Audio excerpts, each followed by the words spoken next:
This is Crappy to Happy, and I am your host, Cass Dunn.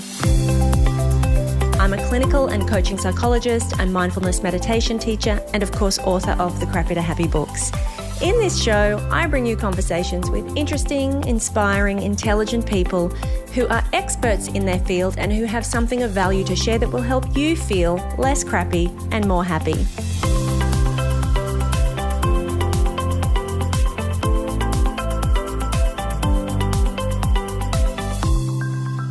Johann Hari is an international best-selling author. You will know him from his previous smash hits Lost Connections and Stolen Focus. Had him on the pod to talk about that one. Johann has recently turned his attention to the extraordinary benefits and disturbing risks of the new weight loss drugs. Johann started taking Ozempic in January 2023, and while he was thrilled to finally have a solution to his own long-term battle with his weight, he was also wildly conflicted. There is just so much that we don't know about the downstream effects of these medications. So Johann spent 12 months traveling around the world talking to experts, and as a result, he has published his book, Magic Pill, in which he outlines all of the extraordinary benefits that are to be gained with these medications. Also outlines 12 significant potential risks. It is a complex topic. It's a big episode, so grab a cup of tea, strap in. I think you will find this just as fascinating as I did. Here is my conversation with Johann Hari. Johann, welcome to the Crappy to Happy podcast. Oh, I'm so happy to be back with you. And last time we spoke was the height of COVID when we were all kind of sheltering in place. And it seems so nice to actually see you in 3 dimensions. I'm so happy. I know this is so weird for me to be sitting across the table from you when I'm usually sitting like in front of a computer screen. Thank you for having me to your house, which nobody can see because we don't have a camera. Thank you so much for coming. I'm well excited. So, Johann, what I love about your work and what I think most of us appreciate about your work is that you take an issue or something that is really culturally relevant and then you like just explore it to within an inch of a slide. Like you take this issue and look at the layers of complexity that are involved in just what we consider to be like just one single issue. So at the moment, the thing that you have been researching, which I was really interested to hear, was these new weight loss medications, Ozempic, etc., Wegovy. There's lots of new ones coming out, which is really obviously very topical at the moment. And people are really divided on their opinions about these medications, and there's so many conflicting stances and ideas about whether they're good or bad or who should be entitled to use them or who isn't. So I was so interested to have this conversation. So can you just start by sharing, so when you first came across Ozempic, for example, which you did, as somebody who has acknowledged that you've had weight issues for your life, like what was your first reaction to that? I remember exactly how I felt. It was the winter of 2020, and it was that moment when it looked like the pandemic was finally ending. So for the first time in 2 years, I went to a party. I remember it so vividly, and it was a party thrown by by a Hollywood star. And I remember on the way there thinking, this is going to be interesting, right? Because I'd gained loads of weight during the pandemic, like lots of people. But I thought, all these Hollywood stars, they're going to have gained weight, right? It's going to be, I didn't think they would have podged out as much as the rest of us, but I thought, it's going to be interesting to see them in this different light. And I arrived and everyone looked like their own Snapchat filter. Wow. Everyone was kind of cleaner and clearer and sharper. And this wasn't just the effect of them being famous, it's people I'd known before. And it wasn't just the kind of actors. The agents looked like that. Their wives, their husbands looked like that. It was really weird. And I'm walking around feeling a little bit kind of schlubby and embarrassed. And I bumped into a friend of mine at the edge of the dance floor and I said to her, hey, it looks like everyone really did take up Pilates during the pandemic. And she laughed. And I kind of looked at her and she said, well, you know why they all look like this. And I just looked at her blankly. I had no idea what she was talking about. And she pulled up on her phone an image of an Ozempic pen. And in the next few days, I read a lot about these drugs. And I don't think I've ever felt so conflicted, so strongly conflicted about anything as I was when I started learning this. I remember, like you said, I'm someone I've yo-yoed in my life from being, slightly underweight to being obese many times. And I thought, well, I could make a case that I've been waiting for this all my life, right?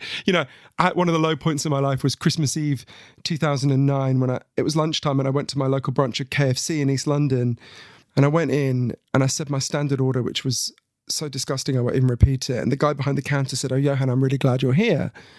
And I said, "All right." And he said, "Wait a minute." And he went off behind where they fry all the chicken, and he came back with a massive Christmas card and everyone who was working that day, and they'd written in it, "To our best customer." And one of the reasons my heart sank is I thought, this isn't even the fried chicken shop I come to the most. How can this be happening to me, right? So I could make a case. Look, we've all been trying to diet for 40 years, and every year we get fatter and fatter. What we've been trying doesn't work. There's clearly a biological component to this. If there's a drug you can take that reverses the health harms of obesity, that's great. But I also immediately thought, well, there's been a lot of diet drugs in the past. They've always led to catastrophes. And even more importantly, we don't have an obesity crisis because some biological malfunction happened in all of us, or so many of us, massive and rising numbers of us.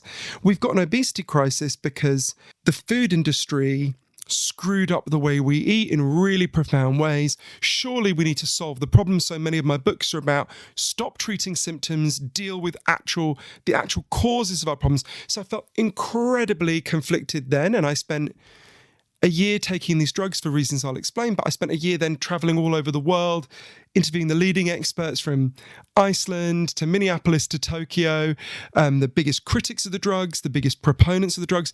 And at the end of that year, I know a lot more. There's a lot of information that we can weigh, but the honest truth, Cass, is I'm still really divided, right?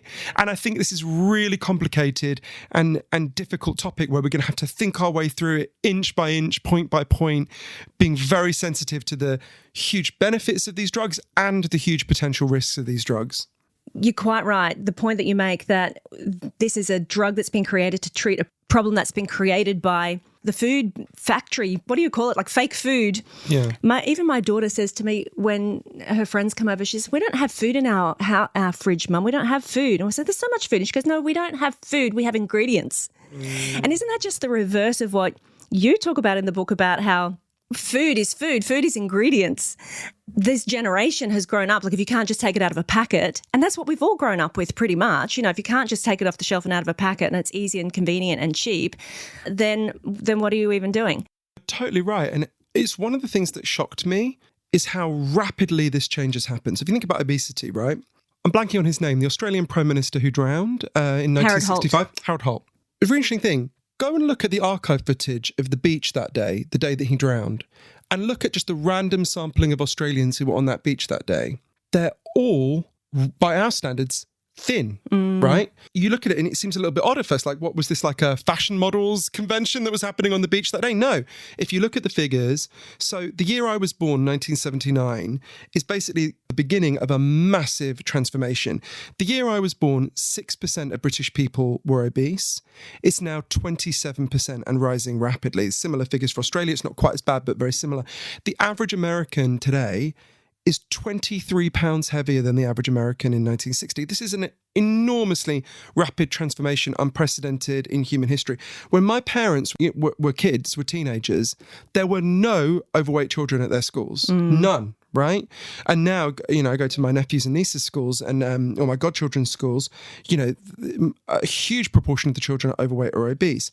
So it's a weird thing. This has happened slowly enough that we've sort of just gone with it. Yeah. But quickly enough that when you just look back relatively recently, you start to see how shocking that is. And we know why that happened. There's a few reasons, but we know the key reason why that happened, which is that we now eat food that bears essentially no relationship to the food our grandparents or our great-grandparents ate. And weirdly, again, that happened fast enough that there wasn't that much friction, except, funny enough, in my own family, right? So my dad's from a little village in Switzerland called Kandersteg. So he grew up in a wooden hut on the side of a mountain. His parents were farmers.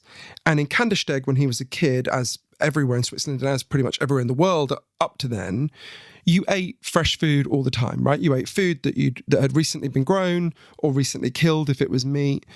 And you cooked it yourself with fresh ingredients and you ate it that day. That was what food was for all of human history until very recently. My mum grew up in a working class part of Scotland, which was ahead of the curve, right? It's the country that invented deep fried Mars bars. So they didn't do that, right? I mean, they ate more fresh food than we do now, but they ate fried, stodgy food that you stored up, partly because they were working really hard, they were exhausted. You needed to do that, right? You didn't have time to come home and cook because you were so dog tired from all the work you had to do. And my parents, they met here in London. They met in a nightclub in Carnaby Street, and my dad only spoke 10 words of English, and my mother always says he seemed so nice when I couldn't understand what he was fucking saying. And they had what my mother calls a series of one-night stands, which I tried to explain is not a concept that makes sense. If there's more than one of them, it's not a one-night stand.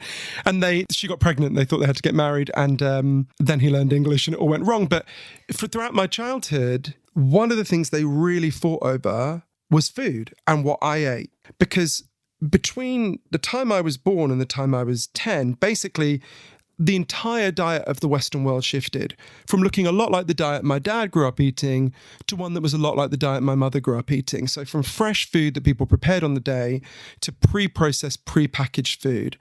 And it turns out that shift has profoundly altered our bodies, how we move, the kind of diseases we get.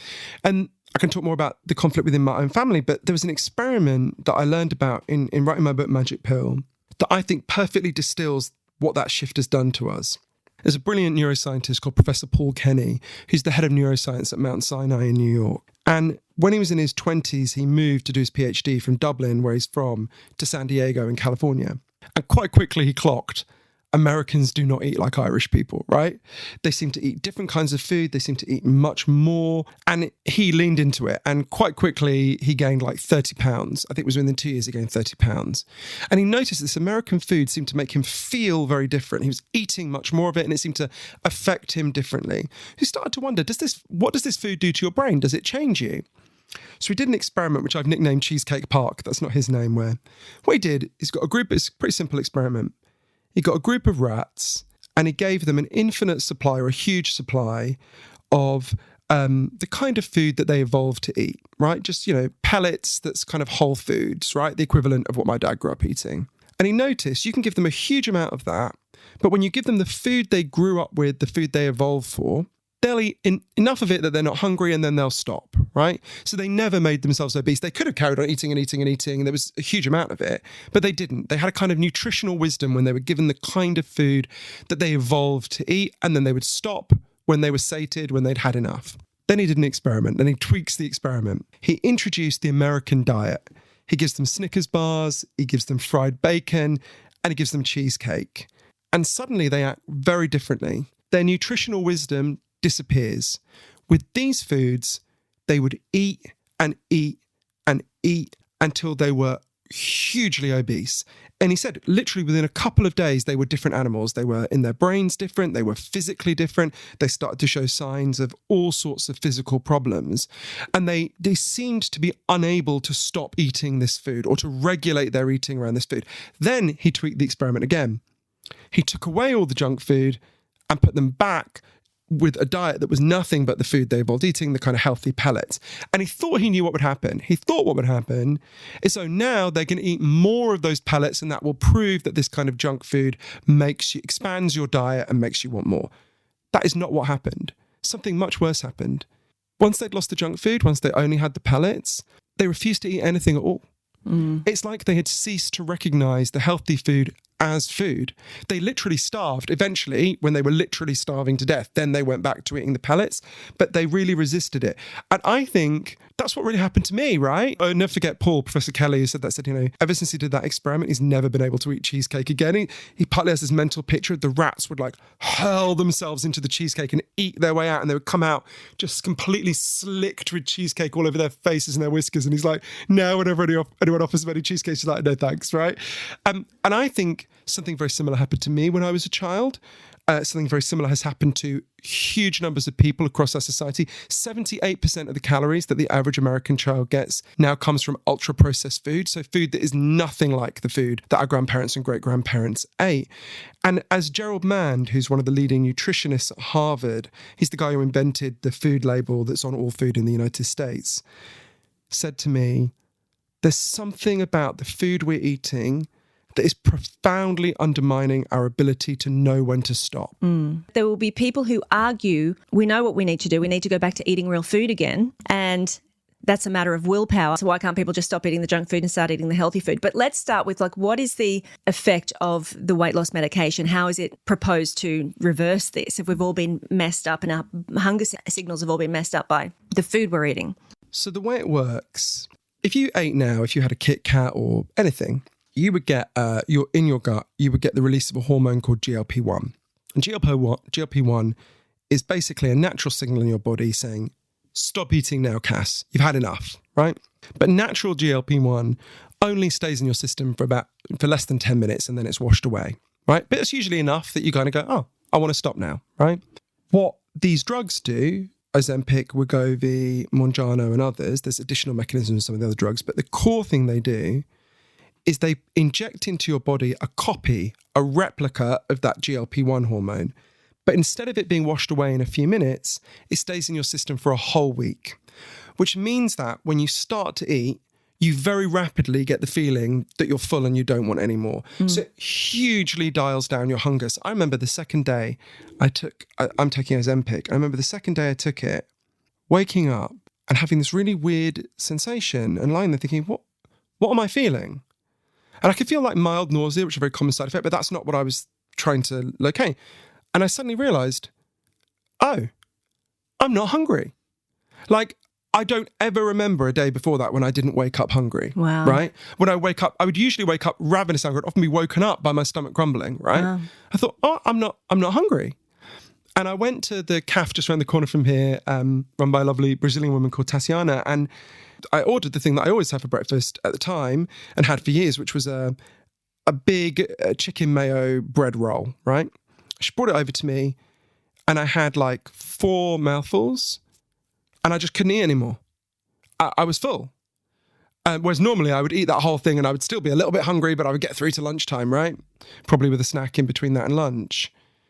I thought, this is really weird. And then I went for lunch. I went to the Turkish restaurant also up the road where I had my normal breakfast lunch, which was a Mediterranean lamb. And again, a few mouthfuls, I was full. That night I went to Camden Market, not far from here, and I couldn't eat anything. And I thought, it's like the shutters had come down on my appetite. It was very strange. Now, we know, and this is a very important thing to think about for all sorts of reasons, it was initially thought that injecting that copy of GLP-1 into your body primarily has an effect on your gut, that it must slow down your gut or something like that. And it does indeed have significant effects on the gut. But we now know actually it primarily works by having an effect on your brain. There are GLP-1 receptors in your brain in addition to in your gut. And these drugs actually primarily work by changing your preferences in your brain, not your gut, which opens up a whole other set of potentially alarming and potentially liberating effects. But yeah, that's that's how it begins when you're taking it for most people, not everyone. So it reduces your appetite and amazing. So you're eating less and therefore people lose weight and they do lose weight very quickly. And then the argument is that you have to be on the medication. Most people will need to be on it long term in order to maintain that effect. So is it not the case that when you've been taking it for a period of time and you've eaten less, I'm just thinking of the old way of thinking of your stomach shrinks and you get used to eating less so then you can come off it and then you will continue to eat less? Or do people typically revert back to being very hungry again? And is this why people tend to need to stay on it? Yeah, so to start with the first bit of what you said, which is about losing weight. Yes. So it's really important to understand how significant the weight loss is. So the average person taking Ozempic, Wegovy, they're the same drug with different names, marketed for different purposes, loses 15% of their body weight within a year. For Mounjaro, which adds another gut hormone, so Ozempic, Wegovy works on GLP-1, Mounjaro works on GLP-1 and another gut hormone called GIP.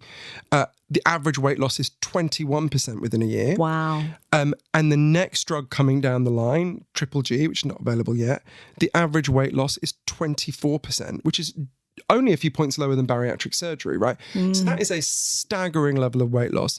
And we're going to talk, I'm sure, about lots of the risks and reasons why I'm very worried about some aspects of these drugs. But I do think it's important to talk about the overwhelming benefit of that. And the overwhelming benefit is very simple. I wish this wasn't the case, but the scientific evidence is very clear that obesity enormously harms your health. There are over 200 known diseases and complications that are either caused or made significantly more likely by obesity. And even the ones that we kind of think of quite casually are horrendous. I mean, I'm embarrassed to say, until I'd started doing research on diabetes, for example, I thought, okay, diabetes is bad if you don't get treatment, but if you're diabetic and you're getting insulin, then you're basically like everyone else, right? That it's not that bad as long as you get treatment. That is really wrong. If you get diabetes when you're young, it knocks on average 15 years off your lifespan, right?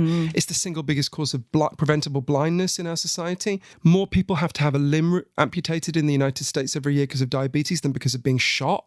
Wow. I mean, it is a huge and devastating health condition, which, 14% of Americans already have, and nearly a third are pre-diabetic.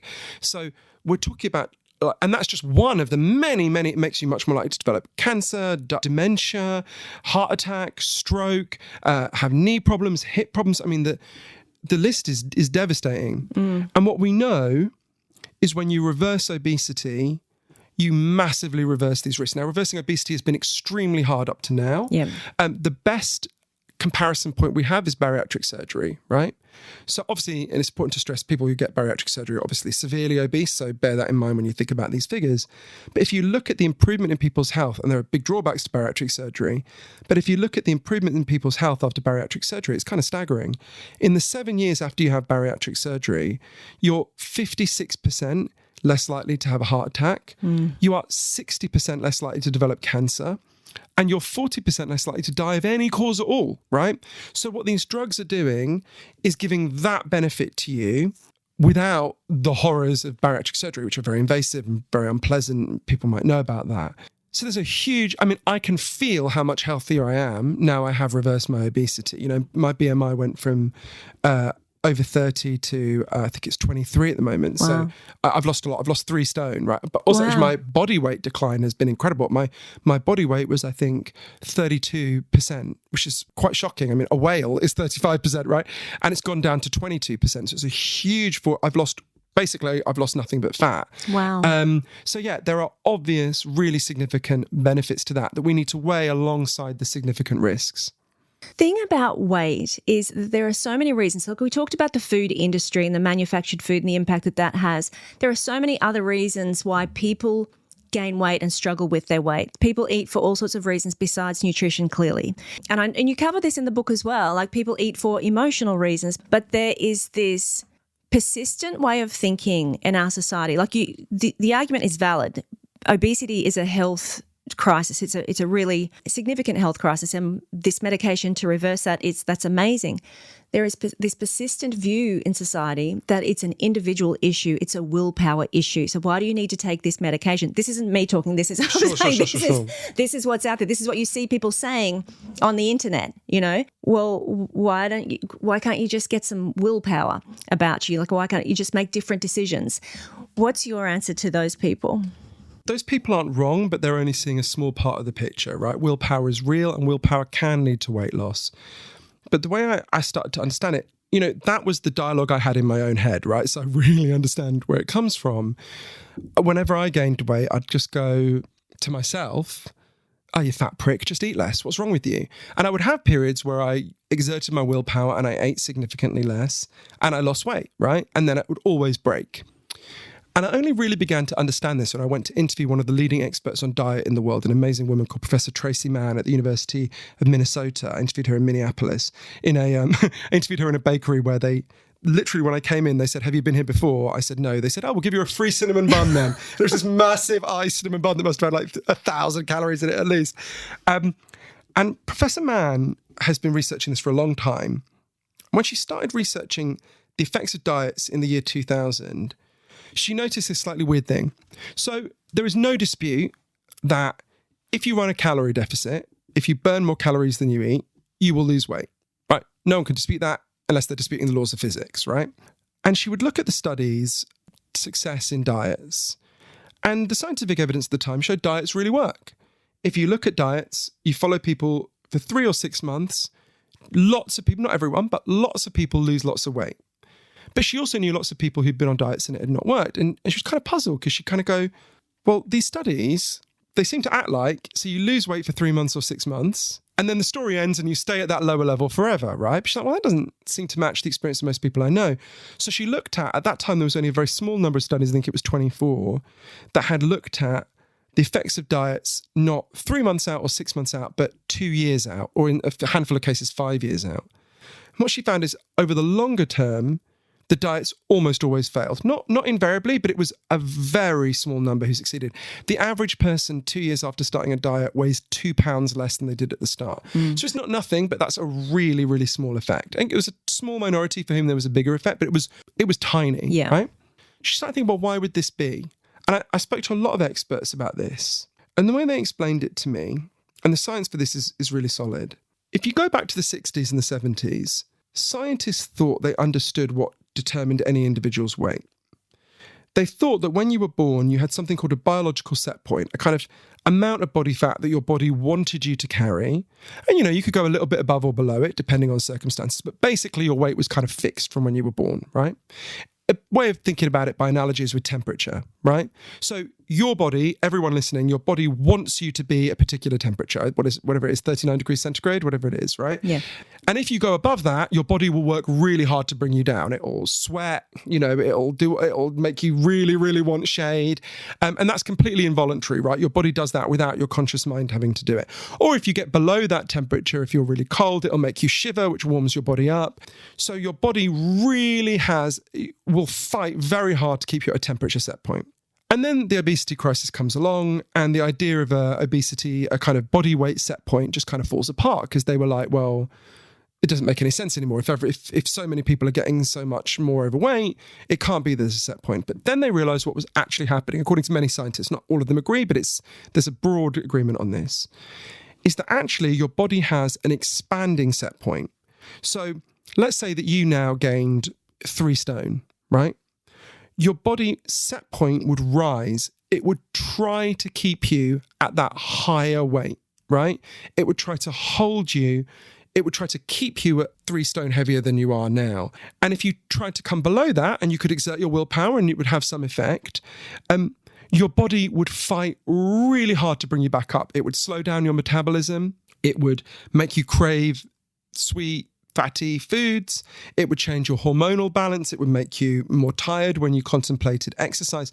So as you become obese, a series of biological changes kick in where your body tries to resist you going below that level.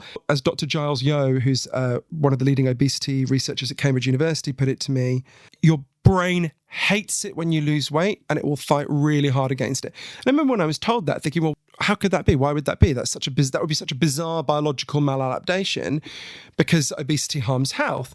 But they kept explaining to me, you have to understand it in the context in which human beings evolved.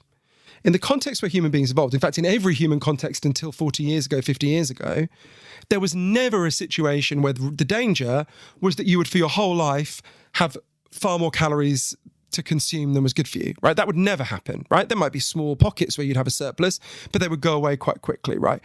The risk in the circumstances where we evolved and where we existed for 300,000 years was very different. The risk was famine, right? The risk was you've got weight now, but tomorrow the food supply could go away and you could starve. And in a famine, the fattest guy at the start is going to be the last man standing at the end, right? Kate Moss is going to die in week 1 of the famine. Yeah. And, a very overweight person is going to still be alive. So our biology prepared us to survive a famine that is no longer coming. And all our biology has meant we've got this maladaptation. So when people say, just go on a diet, right? Dieting can make a difference. And there's a small minority for whom it works. And there's an interesting debate about why there's this small minority when it fails for most people. But we've just got to be honest. We've really tried that as a culture and as a society as the primary response to the problems caused by this totally new kind of food that we're all consuming. And it has failed catastrophically for most people, right? The best argument for these drugs, and there's lots of arguments against them that I'm sure we're going to get to, but the best argument for these drugs, in addition to the health benefits of reversing obesity, is we are stuck in a trap. Yeah. And this is a trapdoor, right? Now, it's not the only trapdoor, and there's other ones that I looked at that we can get to, which are not just the simplicity of an individual going on a diet.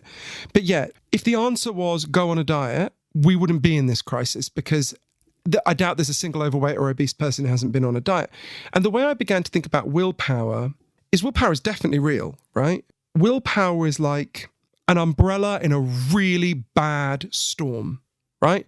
Now, for some people, that umbrella is going to get them dry across the street, but for most of us, the storm is so powerful, it's going to break that umbrella. And is it for that reason that they're quite clear that they consider this to be a lifetime medication? Oh, yeah. So you asked about that. That's really important. So there's a question about what happens when you stop taking these drugs. And this is much debated. Actually, it's being even more debated since I finished the book relatively recently. So what the initial studies show is if you stop taking the drug, 70% of people regain the weight they lost within a year. So it's a very rapid reversion to what you were like before. The evidence is becoming a little bit more ambiguous since then. I mean, 70% still means there's 30% who don't go back to the weight they were before, although within that, many of them will have regained some weight. So the way the drug companies are talking about this, and of course, take this with a pinch of salt because they have a vested interest in saying this for obvious reasons, is you have to take this for your whole life or the effect goes away. So in that sense, it's not like if I get malaria, there's drugs I can take that treat malaria, the malaria goes away, right? This is not like that. This is more like statins for a heart condition. You get a benefit from taking statins, and if you stop taking the statins, you lose the benefit. So yeah, the whatever the benefits these drugs are giving, for most people, it seems the benefits last as long as you take the drug and then stop. Yeah, right. What I find really interesting when I see this coming up online, like Oprah at the moment is really plugging get over the weight shame. There's people shouldn't be shamed for using these medications when they've been struggling their whole life with obesity. I'm seeing a lot more of that come out. The argument up until this point from people has been, there's been two. Number one has been all of these overweight, obese people are taking the drugs away from the people who really need them because it's a diabetic medication. And obviously there has been a shortage. I'm sure there's going to be less of a shortage as more manufacturers keep producing more versions of it, etc. But, there has been a shortage over the past couple of years. Number one, you're taking these like really necessary, important medications away from the people who really need them, who are the diabetics. And the second one is nobody knows what they're going to do to you. There's going to be all sorts of horrible health consequences down the line. Like you said, those weight loss medications in the past that have turned out to be catastrophic. I always read those two arguments and ask myself, why is nobody concerned about the awful, horrible, negative health consequences for the diabetics who apparently supposedly need these miracle drugs? Like, it's so contradictory. So I think people just generally, to be honest, I think people just generally don't like the idea that there's an easy, a magic pill, a simple solution for all of these people who should just have more willpower. So I think they just come up with whatever argument that they can. But you make the point in the book, which I thought was, just to get back onto my point, you make the point in the book that obesity is as much of a health issue as diabetes is. And in fact, diabetes is also a lifestyle disease. So why do we make the distinction? Why do people make the distinction between diabetics who are the real sick people who need it versus just the fat people who just need to use some willpower? Yeah, so you raised so many important things there. I just went, I want to go through them. And I'm very glad you mentioned Oprah. The highlight of my entire life is that I am now friends with Oprah, which is like such a bizarre... Every now and then she texts me and my friend and I'm like, shut up everyone, Oprah needs us. No. I'm now friends with Oprah by association because you're my friend. I've been to her house. Which, my God. I know, it's like, it was literally like a bizarre... I know this would be a big deal for anyone, but I was like obsessed with Oprah. From when I was like 11 to when I was 21, me and my grandmother watched the Oprah show every day. So to me, being friends with Oprah is infinitely surreal, right? It was madness. But setting aside my Oprah excitement, so you've raised a few things there that I think are really important. And those criticisms are not illegitimate. I think it's worth thinking them through. So the argument about diabetes, as for people who don't know, Ozempic, in addition to producing weight loss, also GLP-1, the gut hormone GLP-1, stimulates the creation of insulin. So if you take it, and obviously type 2 diabetics, or indeed any diabetic, if you take them, it stimulates the creation of insulin, which obviously regulates your blood sugar levels and is incredibly important for diabetics and massively improves their health. And the huge demand for this from people who want to lose weight has led to a global shortage across the board. And so for the book, I interviewed a wonderful guy called Zami Jalil, who is type 2 diabetic, couldn't get the medication, and I felt really ashamed speaking to him because I had some in my fridge, right? And so I would start from the position that we should have done what we did with the COVID vaccine, we should have centrally controlled the supply, and it should have been distributed with the people who had the greatest need at the front. And at the front, there would certainly have been mostly type 2 diabetics. There would also have been some people who were severely obese, because obesity is terrible for your health. And the more severe your obesity, the worse it is for your health. I mean, I'm now older than my grandfather ever got to be, because he had a heart attack. My dad had heart problems. My uncle died of a heart attack. So somewhere in that mix of weighing the medical need would also have been people like me. Now, clearly at the bottom of the medical need, there would have been people who were already thin who wanted to be even thinner. Some of the people who were at that, the Hollywood party that I was talking about, right? Now, clearly them taking these drugs away from someone like Zami is not right, is terrible, right?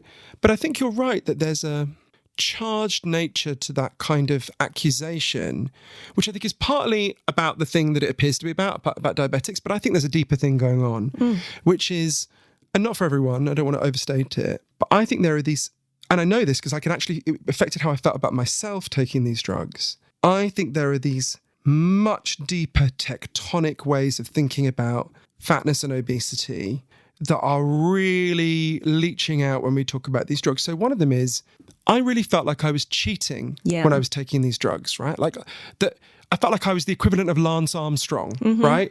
And I'm thinking that's a really odd way to think about myself. Like, I'm taking this drug because, I want to look better. I'm not ashamed to say that. But I also, I have family history of heart disease, and it's really not. And I particularly had the kind of obesity, which is adipose obesity, which is where you've got skinny arms and legs, but a big gut, that is particularly bad for increasing your heart disease risk. Why am I sort of feeling like I'm doing something immoral? And if you look at the kind of people, the kind of weight loss we admire, I think it goes to this even deeper way of thinking about it, which is obesity as a sin, right? If you look at the 7 deadly sins that were first formulated by Pope Gregory the first in the 6th century, gluttony is one of them. It's always depicted with a fat person sort of stuffing their face, right? And we've been taught to think of obesity as a sin, as an offense against everyone else, and indeed against God and against the individual, right? And if you look at the kinds of weight loss we admire, they follow the pattern of sin, punishment, redemption, right? You sin, you got to suffer, and then we'll say that you're redeemed. So who do we admire? Your former podcast host, he was on the Biggest Loser, right? For people who don't know, a horrifying game show where, very overweight people compete to lose weight in incredibly macabre ways where they suffer and wail on camera. Okay, if you go through that, we'll like you, right? If you pay, you suffer and scream. Exactly. Then, so okay, you paid the price for your sin, right? But this isn't a sin. I think there is a sin here. It's the processed food industry. But it's not a sin that I ate the food that was advertised to me from the moment I was born, right? I don't believe that's a sin. If I think about it rationally, do I think about my friend who died, who was obese? Do I think she was a sinner who deserved to be punished? No. Do I think my grandmother who was very overweight, do I think she deserved to be punished? No, of course I don't. But it's these ideas are just beneath the surface, and I think we need to sort of bring them out so we can think about them in a kind of calmer way. Because I think, in a way, with these drugs, we have to weigh the benefits and risks very carefully, and different individuals will reach different conclusions. And it's very complicated, and it's very difficult, and I'm not sure I've made the right decision for myself even. But if our ability to weigh those risks is polluted by the ideas of a 6th century pope and or these kind of other stigmatizing, angry ideas, I don't think that'll get us what we want, which is not to say that the people who are critical don't have lots of good points. They absolutely do. Think about, you mentioned there are loads of unknown risks, right? I mean, probably about half of my book is about analysing what we know about those risks. And many people will reach the conclusion. It's been so interesting for me when I went to meet the marketing department of my British and American publishers in London and New York. And they'd read the book. They were the first people other than me and my fact checkers and some of my friends who'd read the book. And some of them came up to me and said, I loved your book. It made me absolutely convinced to take Ozempic and that it's a great thing. And some other people came up to me and said, I loved your book. It made me convinced you'd be absolutely insane to take these drugs. And it was a bit like, what was that dress? The one with half people saw blue or gold. Exactly, blue or gold, right? It was a bit like that. And I thought, oh, that's a sign I've done my job right. Yeah. Because you should be able to see the evidence and make your own judgment on this. But you can't see the evidence if you're not aware of the unconscious forces that are sort of polluting our judgment, which is not to say they don't have a legitimate point about diabetics. They absolutely do. It is outrageous that diabetics who needed that drug didn't get it, because some people who were rich, who had much less medical need, got it. But to me, the answer to that is not to be angry at the individual person who bought it. It's to be angry that we didn't build a system like the COVID vaccine that would have made sure that people who need it get it. Yeah. So on that, though, on that sort of stigmatization of weight, being overweight, which, people have experienced it for the longest time, and there's a $30 billion, I don't know the figure, but the diet culture, enormous. The diet industry. Industry is an enormous industry, and it's been playing to this for years. And, there's been this big pushback against it, and to encourage people to be okay. They don't need to achieve a certain ideal weight, and they don't need to be flogging themselves at the gym, and everybody should be okay and accepting themselves as they are. The whole body positive movement has been great. And then these weight loss drugs come along, and it's like, how much is that going to set back that movement? I think that's what goes through my mind as well, because you push back against this, you're not a good person if you're not working out and walking, all the rest of the messages that we're fed. We should just all accept ourselves as we are. But then, when this thing is offered that could potentially be the solution, and maybe I don't have to just learn to live with myself in this bigger body, it feels almost like wrong to want to take it. I don't know if you experience something like that. Definitely. Right? We've all been encouraged to just accept ourselves. We don't have to be waif thin. But that would be nice. But should I want that? One of the worst moments in the writing of the book, I think actually the worst moment for me, was about 6 months into taking these drugs. I FaceTimed with my niece, Erin. And Erin is the youngest member of my family, and she's the only girl. I've got lots of nephews and lots of godsons, but she's the only girl. So no one makes me more protective in the whole world than Erin, right? And in my head, she's always 6 years old. Whenever she gets a boyfriend, I'm always like, who are these paedophiles? Get away with it. But actually, she is like 18 at university. And we're FaceTiming, and we're having this lovely chat. She's like, oh, look, you've lost so much weight. You look great. And we were talking about it. And I was sort of preening a little bit. And then she looked down at herself and she said, will you get me some Ozempic? And she's a completely healthy weight. And for a moment, I thought she was joking. And then I realized she was actually asking me to get her some Ozempic. And I thought, what the fuck am I doing? I've spent 18 years working so hard to give her the message, you don't have to be super thin. You embrace who you are. And I thought, have I just completely undercut all of that? And I really want to explore this in a lot of details. There's a lot about this in the book, and I spent a lot of time talking to people in different aspects of the debate about this. And one of the people who most helped me to understand this is a woman called Shelley Bovey, a wonderful person. So when I was a kid, like when you were a kid, I think we're the same age, it was just completely taken for granted that fat people were like a joke on television, right? They were like the butt of a punchline, right? And the first person I ever saw challenge that was this woman, Shelley Bovey. So I remember I was 10, and she went on the British equivalent of Oprah. Not that there can ever be a British equivalent of Oprah, obviously, just in case she's listening. But the... if only Oprah was listening to my podcast. And she went on this program, and so Shelley had grown up. She's from a town called Port Talbot, which was a working class town in Wales, had the biggest steelworks in Europe at the time when she was growing up. And she was the only fat girl in her school. And one day when she was 12, her teacher said to her at the end of a lesson, stay behind, Bovey. And she was sitting there thinking, well, what have I done wrong? And the teacher said to her, you are far too fat. Go to the school nurse, she'll sort you out. So Shelley goes to the school nurse, and the school nurse looks at her and says, take off your clothes. And she takes off her clothes, and the nurse looks at her and says, you're much too fat. And just gives her this kind of angry lecture about how disgusting it was that she was fat, and says, pull yourself together or you'll die young. And Shelley left feeling absolutely wretched about herself. And throughout her entire school career, she's constantly being told, you're so fat, you're so disgusting, you make me sick, thank God I'm not you. She had one teacher, I mean, it sounds like a story from a Roald Dahl novel or something, but who was watching her eat at lunchtime and said, you're a pig, I'm going to make you eat all of these desserts, and made her eat all these desserts in front of everyone until she vomited. It's this kind of humiliation which she completely internalized. She would never look at her own body naked because she was so disgusted and so internalized this hatred of her own body. And she's really clever, and she was her teachers wanted her to apply for Cambridge, which was a huge deal for a working class girl at the time, what I mean would be now. And she wouldn't do it because she was like, they'll be so cruel to me. They'll humiliate me. She didn't go to university. She ended up working in her parents' pub. When she had kids, you know, first thing that happened when she was pregnant and went to the doctor was the doctor said, well, you shouldn't even be pregnant when you're as fat as you are. After she gave birth, she had a very difficult birth. After she gave birth, she's lying there sort of covered in blood. And one of the first things the midwife said to her is, yeah, you're so fat. You should lose weight. Or this constant, when her baby actually had difficulty eating, feeding, breastfeeding. And when she took him to the doctor said, are you trying to make the baby as fat as you are? So it's just constant humiliation, which she just took as her due, right? She's like, well, it's my fault. I'm fat. I'm greedy. All the horrible things that we say about overweight people. And then she learned that there had been this movement in the United States, which is sometimes called fat pride, which had argued against these forms of stigma. Actually, one of the reasons one of their early campaigns was against an early diet drug, amphetamines, which really screwed people up. And can indeed cause psychosis. And just, hey kids, it's not a good idea to take amphetamines all the time, right? And Shelley wrote the first book ever in Britain, a wonderful book called The Forbidden Body, arguing against this form of prejudice. And I remember seeing her, and she was treated as like a joke, right? The Daily Mail ran this article about what a pig she was, this kind of mad fat woman saying this, glorifying obesity.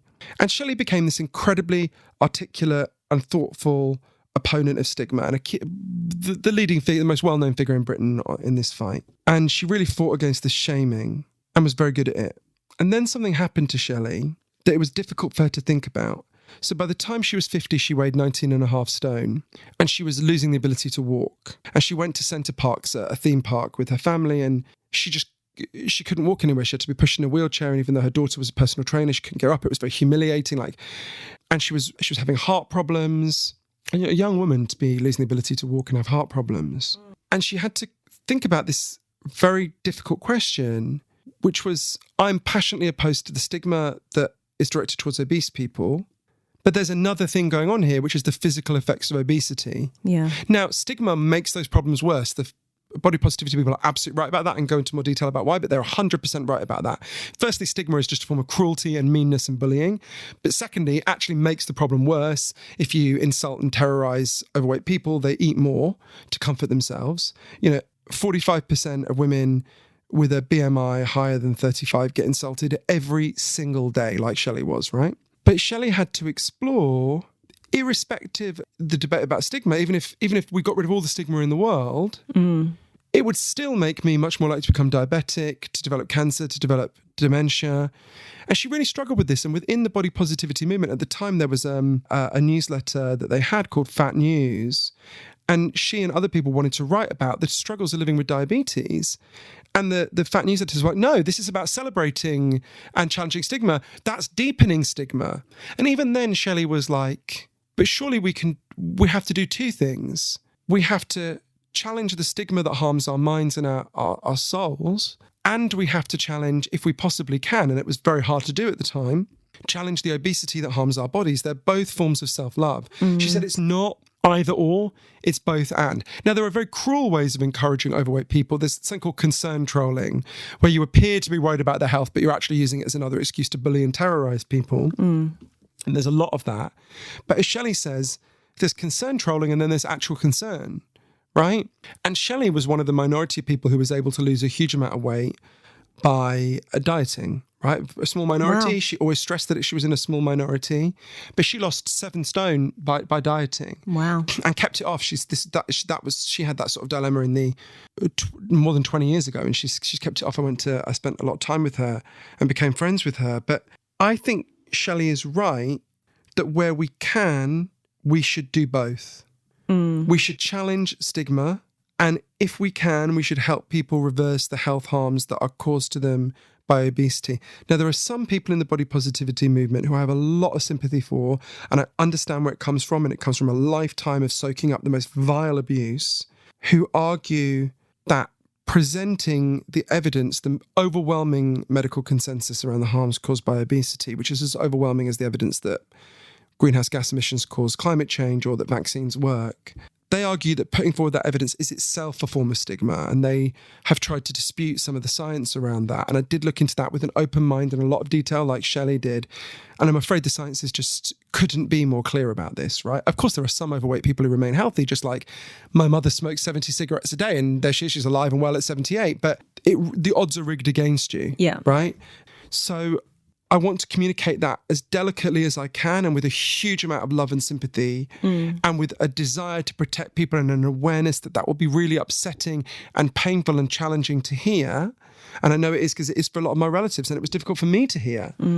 But I think we can have, it's very hard to do in a social media age where everything gets simplified into screaming abuse at each other and tribalism. But I have to believe that we can have that complex conversation with each other, and we can have it in a spirit that's not angry, but that's loving and compassionate.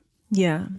You mentioned before, Johann, about people who are already thin accessing the drugs and how that's really wrong when diabetics potentially couldn't get a hold of it. The other people that can potentially get a hold of these drugs, just talking about the kind of the supply chain and the accessibility and who can get them and who can't. You know, I know that you can jump online and order these things, and they will ask you, what's your, put in your details, what are your weight? Like, nobody's checking. You can type in any information that you want and qualify to have these medications delivered straight to your front door.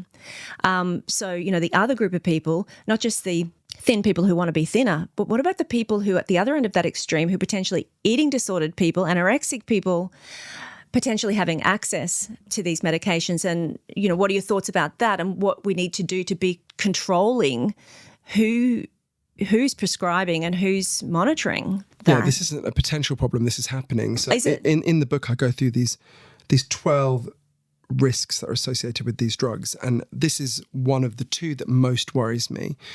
We've got a lot of evidence around this. So there's a significant number, as everyone knows, there's some people in the population who want to starve themselves for a complex range of reasons. And that has actually massively exploded during the pandemic. And it was already very high because of all sorts of pressures, particularly on, it's overwhelmingly teenage girls, although there are some boys as well. And, you know, people like Dr. Kimberly Dennis, who's in Chicago, who's one of the leading people treating eating disorders, were talking to me about how they're seeing people in their clinics who are, you know, who they're very worried about in relation to these drugs. So these drugs give you a tool to amputate your appetite, which obviously, if you're trying to starve yourself, is catastrophic. And we don't have to speculate about this. We've been here before. So in the early 1990s, there was a popular diet drug, and there was a huge explosion in teenage girls getting hold of it and starving themselves. There were congressional hearings in the early 90s called by Rob Wyden, who at the time was a congressman for Oregon. And I mean, it's chilling when you read it now. So it's a string of people testifying. There was a young woman who testified called Jennifer, who, you know, she'd wanted to get into ballet. She'd taken these diet drugs. She took so many diet drugs that she would just pass out from extreme hunger. There was a really heartbreaking testimony by a guy called Tony Smith, who his daughter Noelle, from when she was very young, became obsessed with the idea that she was fat, obsessed with fashion magazines. And when she was in her early teens, started buying loads of these diet drugs, but also diuretics. And he was from a place called State Center in Iowa. And she died in her early 20s of a heart attack because she'd starved herself to death, right? And he read out this heartbreaking poem that she'd written about, you know, I want to eat, but not yet, not yet. And so this is a huge problem. And you're absolutely right. This is going to get into the hands of people who eat disorders. It is already, and it's going to cause a lot of deaths. And in the worst case scenario, I see it having a death toll like the opioid crisis. I mean, it could be really catastrophic.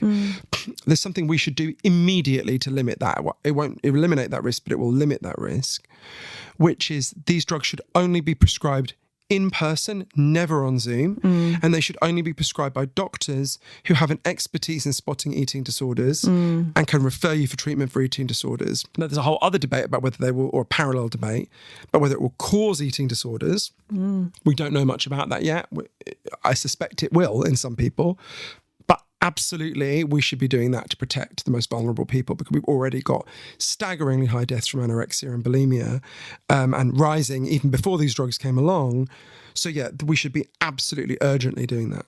You said that was one of your biggest concerns. What's the second biggest one? I mean, because there's 12, this is just purely like on a personal level what I fear the most. Actually, all 12 of them are pretty serious. But the one that most sobered me was the risk around thyroid cancer. So we know that when you give these drugs to rats, you massively increase their risk of thyroid cancer. So when scientists have looked at what are the risks surrounding these drugs, what the proponents of the drugs say, and there's a lot of truth in this, is, well, we can be pretty confident about the safety of these drugs because diabetics have been taking them for, 16 years now. And so if it caused some, horrendous short or medium term effect, we would know by now, right? That it would show up. And there's a lot of truth in that. Now, those scientists will almost always say, we have to caveat that by saying it could affect people who are taking it for obesity differently to how it affects diabetics. But in the main, that's actually quite a long period. Most drugs are not tested for that long, right? So that's a reason that should give people some reassurance. But there are a series of problems which scientists are investigating may be emerging among that population. So I interviewed a guy called Professor Johann Hari, who's professor of pharmacology at the University Hospital in Montpellier in France. And he was asked by the French Medicines Agency, he was tasked with it's called pharmacovigilance program. He was tasked with looking at the risks of these weight loss drugs for French people. And France is in the best position in the world to investigate this because they have really good medical databases. It's almost impossible to opt out of their databases, so they can really check this out. So what Professor Fahey did with his colleagues is something that's kind of, in a way, very simple. They look at all the people who were taking, all the diabetics who were taking these drugs. Sorry, it was a representative sample of, I think it was 1,500 diabetics who were taking these drugs between, I think it was 2006 and 2012. So all of them, and they compared them to a very similar group of diabetics who were not taking these drugs, to see is there any difference in their thyroid cancer outcome. And it was pretty striking. The group that had taken the drug, it seemed to have caused a 50 to 70% increase in the risk of their thyroid cancer. Now, it's really important to understand what that doesn't mean. That doesn't mean you had a 50 to 70% risk of getting thyroid cancer. That would be, obviously, they would immediately take the drug off the market. If that was the case, that would be horrifying beyond words. What it means is whatever your thyroid cancer risk was going in, it was increased by 50 to 70%, right? I remember saying to Professor Fahey, that doesn't sound like a small effect to me. Now, what the scientists say, rightly, is you have a very small risk of getting thyroid cancer. So even though that's a big increase in the risk, the overall risk remains very small. Nonetheless, Professor Fahey said to me, you're right, it's not a small increase, right? 50 to 75% is a big increase in the risk. Now, again, and I know it's frustrating, but there's so much complexity in this that you have to keep weighing. Against that, some of the scientists say you have to also look at how much continuing to be obese increases your cancer risk. And it massively increases your cancer risk. Look at what Cancer UK say. They don't say this in the context of these drugs, but they say, the Cancer Research UK are the biggest cancer charity in Britain. And what they explain is when you carry excess weight, that weight doesn't just sit there, right? It's active. It sends signals to your body. And one of the signals it often sends is for your cells to divide more rapidly, which can cause cancer, right? It's why actually obesity is one of the biggest preventable factors contributing to cancer. So at every stage of this, you've got this, you're weighing these tremendous complexities. So I can well imagine, there are many different scenarios for these drugs. Don't think it's likely, but there is one plausible scenario. I kind of end the book by talking about the 5 possible scenarios, but where I think we could go from here. And it's kind of daunting, having spent a year doing so much research on this, to actually not know. I mean, I have some sense, but the first possible scenario is that we're where we were with fen-phen. So fen-phen was a hugely popular diet drug in the 90s. In 1996, there were 18 million fen-phen prescriptions written in the United States. It was a massively popular drug. And then it was discovered it had horrific physical effects. It caused something called primary pulmonary hypertension, which is where the blood vessels in your lungs contract and you can't breathe very well. It also caused heart defects. 36,000 women it was mostly women, were horrifically harmed by these drugs. It led to the biggest payout in the history of the pharmaceutical industry at the time. They had to pay out $12 billion in compensation to women, the families of women who died, and also women who were catastrophically harmed. It's possible. I think it's pretty unlikely, but it is possible that will play out again, right? That 20 years from now, we'll look back, people will find my book in some secondhand bookshop and they'll be like, wow, the worst case scenario happened, that there's some effect from this drug that is horrendous. And, this is always a risk with new drugs. Think about antipsychotics, for example. Yeah. So there's a huge debate about antipsychotics. Park that for a second, but let's just say one thing about it, which is that antipsychotics were judged by scientists, it was much disputed, but they were judged by scientists to be safe or for the benefits to outweigh the harms for years and years. And it was only after people had been taking these drugs for like 40, 50 years that they discovered a very long-term effect, which is they make you much more likely to develop dementia. Now, there was just no way to know that because people had to be taking them in advance, because people had to be taking them for 40, 50 years. So one of the risks is just the unknown, right? These drugs are chronically activating parts of the brain. As even the advocates of the drugs said to me, well, of course that could have all sorts of unknown effects, right? So there is a significant risk there, just in that alone, never mind the other risks. There's lots of other, issues that you've raised and researched in the book, but the conclusion that you have come to for you personally is that the benefits outweigh the risks and that you will continue to take the drug. Have you decided that is something that you'll continue to stay on it, or have you thought that you'll come off and see what happens? Like, what's your personal...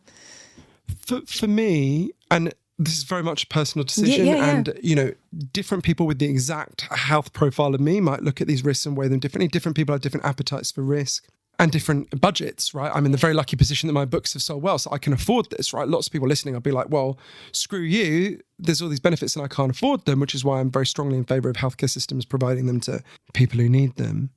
The judgment I've made is, given the history of heart disease in my family, given the research that was published relatively recently that showed that these drugs, if you start with a BMI higher than 27, which I did, and you take these drugs, you reduce your risk of a heart attack or stroke by 20% over a couple of years.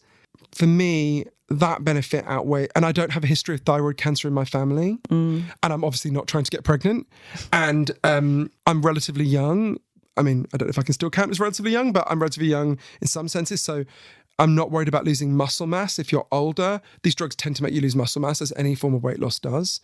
And that can cause real problems as you get older. So if I was 65 with the exact healthcare profile, it might be different. So given all of those factors, I have decided to continue taking them. But I hugely respect people who look at this evidence and go, I'm not fucking touching this, right? And I also respect people who look at this evidence and go, get me on them as soon as possible. It's very difficult. We'll know more a few years from now. I feel like we're a bit like, I was about to say, I don't know if I can say this now. It's like looking at a Rolf Harris picture, can you see what it is yet? It's like those pictures where it's just forming, but unfortunately that's a somewhat tainted memory for us all now. But you're looking at a picture that's sort of slowly coming into focus. And even in the period I was researching the book, we knew much more at the end than we did at the start of that year. So we're going to know more and more and more. There's an enormous amount of it. The drugs are becoming better and better and better as well. They'll have fewer side effects and they'll be more effective, which again poses even more risk. If they get better and better at promoting weight loss, well, then you have an even more extreme effect on the people with eating disorders. So it's super complicated. But I hope people who read Magic Pill, you understand the really big and unpredictable effects of this. Barclays Bank commissioned a kind of very sober-minded financial analyst called Emily Field to just look into how is this going to affect the economy, because they want it to guide investment decisions. And she said, if you want a comparison, you've got to look at the invention of the smartphone. Wow. It's like, this is going to have all sorts of hugely unpredictable... If we were sitting here talking in 2007 when Steve Jobs first unveiled the iPhone, we would not have been able to game out TikTok, Trump, all these kind of crazy effects of the iPhone. So there's going to be lots of things. I hope it helps people to understand the cultural context, the psychological context, which we've not talked about and people have to look at in the book, the physical consequences. There's so much going on here that we need to think about really urgently, because this is coming at us whether we like it or not, right? You might want to disinvent these drugs, but you're not going to be able to, right? You might wish away the invention of the iPhone, but you're going to live in a world where the iPhone exists whether you like it or not. So I really believe we have to think it through. And the book is called Magic Pill. It's a slightly ambiguous or ironic title because there's three ways in which this could be magic, right? It could be magic in the sense that something solves a problem so quickly and rapidly, you're like, whoa, it's magic. It could be magic in the sense of a trick. It could be like a conjurer's trick. It could be screwing us over. Or it could be magic in a third sense. I think of it as like the famous Disney cartoon Fantasia, where, and this happens in most parables about magic, the magic works, but then starts to work in ways we didn't anticipate at the start, right? And starts to spiral away from us in all sorts of weird and complex ways. So in a way, what I'm really curious to see is what kind of magic is it? Is it the magic of a solution? Is it the magic of a trick? Or is it the magic that begins to spiral away from you? You know, you make a wish with the genie and you get much more than you ever bargained for. Yeah, it's very clever, actually.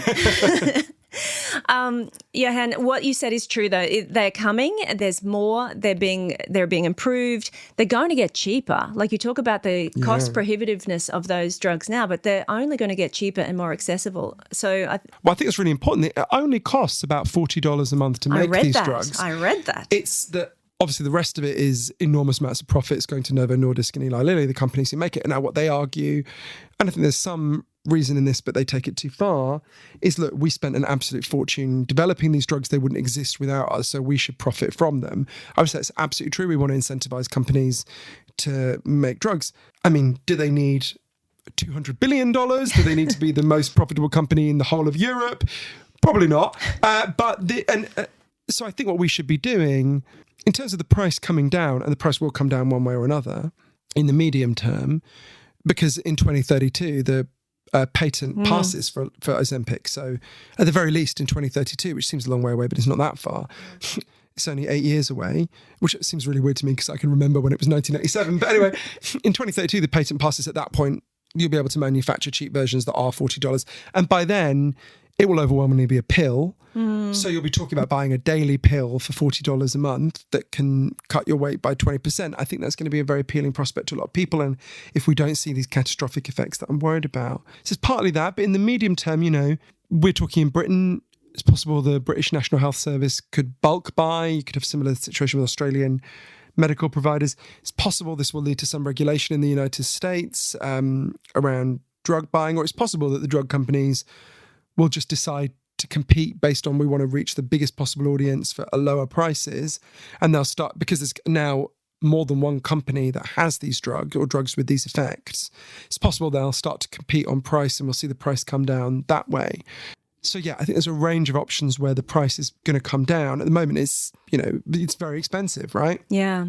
Yeah, it is. And I think that as the price comes down and it becomes more available to people, it's much more important for people to be across all of the issues that you've covered in your book, because, you know, right now there's probably people who may not be aware of the possible downsides, who, if they could afford it, they would. They'd go and get it. And what we really want to avoid is a situation where, you know, the Real Housewives of New Jersey are super thin because they can buy these expensive drugs, but the real school children of New Jersey get more and more obese as each year passes, because, you know, there's debate about kids and getting the drug, which you're talking about in the book, but, you know, because they're denied, you know, the access to either a healthy food environment or drugs that can reverse some of the effects of the catastrophic food environment. And one thing that makes me really angry is this shouldn't be the choice, right? Japan, we've got 26% obesity in this country, 27%. In the US, it's 42%. In Japan, it's just over 3%. And it's falling, right? I went to Japan. I learned how they did it. Japan is not a science fiction country, right? It can feel like it sometimes. It's a real country. We can become more like Japan, right? It's a false choice to say we are trapped forever with a choice between the dangers of obesity and the dangers of these drugs. We can make big social changes that will mean that our kids and grandkids will not face these choices. That can sound a bit pie in the sky, but think about smoking, right? It's a photo of me and my mother when I'm 6 months old. She's breastfeeding me, smoking, and resting the ashtray on my stomach, right? This is something all Scottish parents made. My mother was the more hardcore edge. When I discovered that photo a few years ago, I showed it to her. I thought she'd feel guilty. She said, "You were a difficult fucking baby. I needed that cigarette," right?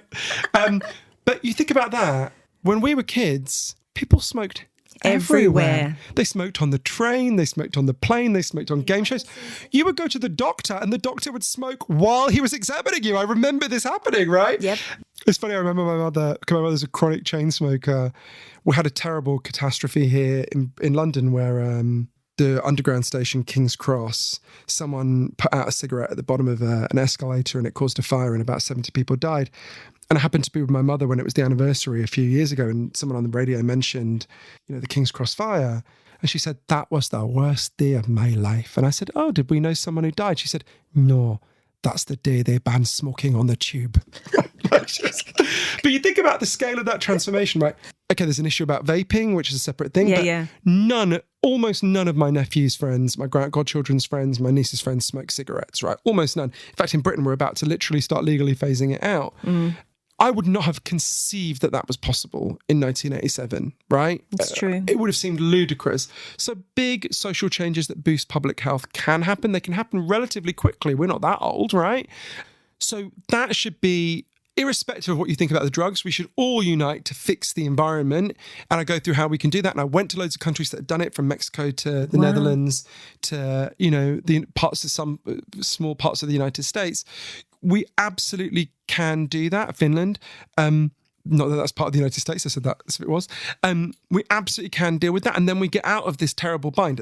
Okay, that doesn't help us in the short to medium term. In the short to medium term, we've got to weigh these risks and make this choice, but we don't have to be trapped in this.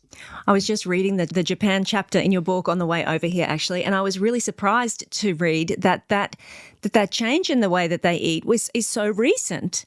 Yeah. Like, I thought what you thought, which is they're just, I don't know, genetically wired differently, or they're just culturally, they do things differently. But no, that was a change that came about, what was it, after World War II? Oh, yeah, I mean, it's really fascinating. So Japanese people eat very, very differently to us. There's lots of reasons why I spent a lot of time in Japan to research this, and it blew my mind for all sorts of reasons. But Japanese people eat very differently. And you think, okay, well, that's just some ancient cultural thing. There's nothing we're not going to learn thousands of years of history. But actually, this guy called Professor Bharat Kushner, who's Professor of East Asian History at the University of Cambridge, he said, this is a very recent invention. If you just go back to the First World War, time of the First World War, Japanese people ate appallingly. They only had protein once a week. They barely ate any fish. It was because the Japanese imperial army the imperial government in the 1920s needed conscript soldiers to go and invade the rest of Asia, obviously China, and eventually attacking the US, that they had to very consciously make the population healthier. So this was a huge kind of top-down project to change the Japanese diet. And in a way, the wonderful food writer B. Wilson has written about this. That should really encourage us, right? Yeah. Japan didn't have Japanese food. No. Until relatively recently. We can change our diets. We're never going to be exactly like Japan, but yeah, these changes... They can happen. And it can happen relatively quickly. And once they happen, they seem like it was always like this, right? But it is possible we get to a situation where we look back on this 40-year period, which is just by coincidence the period of my life. It really is 1979, the year I'm born, is the year the obesity starts to really blow up. I don't blame myself.